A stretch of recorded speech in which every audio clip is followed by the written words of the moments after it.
मित्रों, जब जब भक्ति का जिक्र होता है तो सबसे पहले जिनका नाम लिया जाता है वो है राम भक्त हनुमान। रामायण काल में प्रभु श्री राम जी की सबसे ज्यादा सहायता अगर किसी ने की तो वो हनुमान ही थे। लेकिन मित्रों, क्या आपने कभी सोचा है कि रामायण के बाद पवनसुत हनुमान जी आखिर कहाँ गए? हिंदू धर्म ग्रंथों के अनुसार हनुमान जी को अमरता का वरदान प्राप्त था। तो क्या आज भी बजरंगबली हमारे बीच मौजूद हैं? और अगर हाँ, तो ये कहाँ हैं? इन्हीं कुछ सवालों के जवाब लेकर हाजिर हूँ मैं आज की इस वीडियो में। नमस्कार और स्वागत है आपका द डिवाइन टेल्स पर एक बार फिर। मित्रों, राम भक्ति के रस में डूबे हुए ग्रंथ रामचरितमानस के रचयिता तुलसीदास जी ने हनुमान चालीसा में लिखा है, चारों जुग पर ताप तुम्हारा, है प्रसिद्ध जगत उजियारा। अर्थात चारों युगों यानी कि सतयुग, त्रेता, द्वापर और कलयुग में आपका यश और प्रतिष्ठा फैली हुई है। जगत में आपकी कीर्ति सर्वत्र प्रकाशमान है।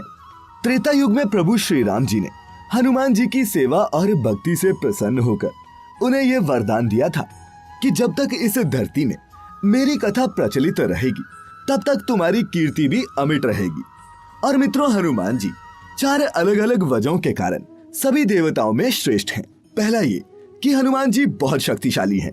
दूसरा ये कि वो इतने शक्तिशाली होने के बावजूद भी ईश्वर के प्रति सदैव समर्पित हैं। तीसरा ये कि वे अपने भक्तों की सहायता तुरंत ही करते हैं। और चौथा ये कि वे आज भी सशरीर इस पृथ्वी पर मौजूद हैं। मित्रों, इस ब्रह्मांड में ईश्वर के बाद यदि कोई एक शक्ति है तो वो हनुमान जी हैं। महावीर बजरंग बली के सामने बड़ी से बड़ी मायावी शक्ति भी घुटने टेक देती है। अब सबसे बड़ा सवाल ये उठता है कि अगर वो अमर है तो वो है कहाँ?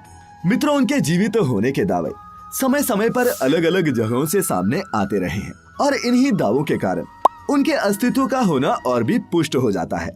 सबसे पहले बात करते हैं गोस्वामी तुलसीदास जी की।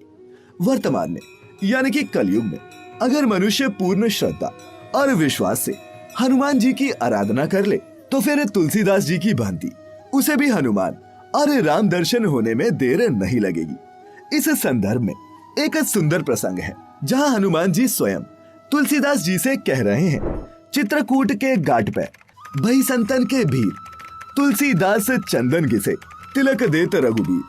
हनुमान जी ने तुलसीदास जी से कहा था कि राम और लक्ष्मण चित्रकूट नियमित आते रहते हैं। मैं वृक्ष पर तोता बनकर बैठा रहूंगा और जब राम और लक्ष्मण आएंगे तब मैं आपको संकेत दे दूंगा। हनुमान जी की आज्ञा के अनुसार तुलसीदास जी चित्रकूट घाट पर बैठ गए और सभी आने जाने वालों को चंदन लगाने लगे।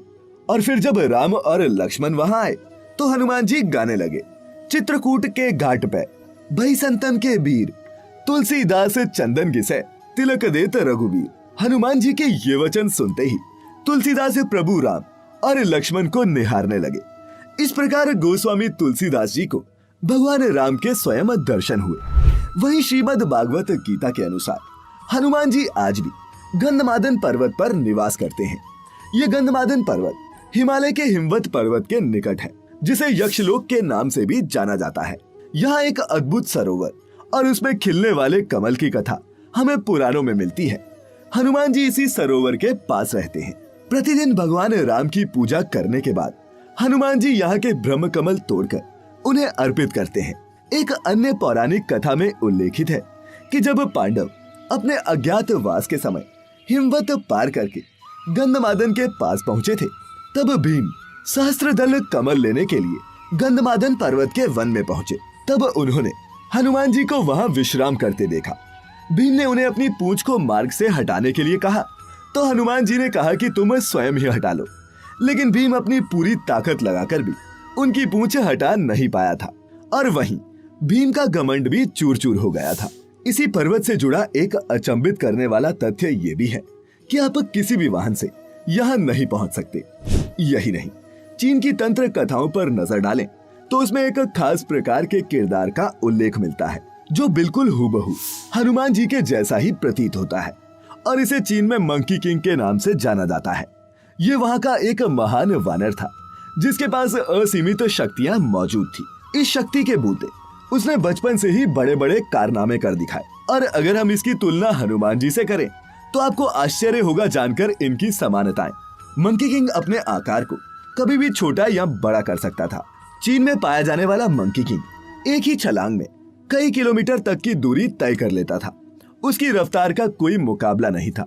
और हमारे पौराणिक ग्रंथों में भी हनुमान जी के बारे में ऐसा ही कहा जाता था कि भारत में कई जगह ऐसी हैं जहां हनुमान जी के पैरों के निशान आज भी मौजूद हैं।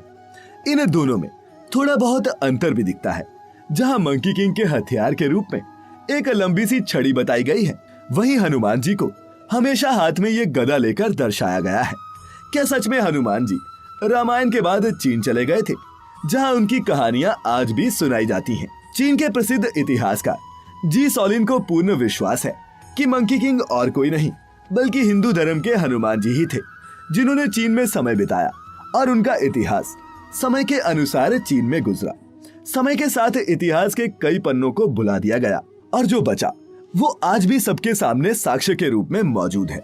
मित्रों, आज भी हनुमान जी हम सबके बीच उपस्थित हैं। इसको समझने के लिए आप किसी भी छोटे बड़े प्रसिद्ध हनुमान जी के मंदिर जाएं। वहां आप गौर करेंगे कि उन मंदिरों के निकट आपको बंदरों की भीड़ अवश्य दिखेगी, या फिर उसके कुछ दूर के क्षेत्र में ही सही, लेकिन बंदरों का झुंड बेहद आसानी से उछल कूद करता नजर आ जाएगा। ये बजरंगबली हनुमान जी के वो साक्ष्य हैं जो हमारी नजरों के सामने होकर भी हम देख नहीं पाते।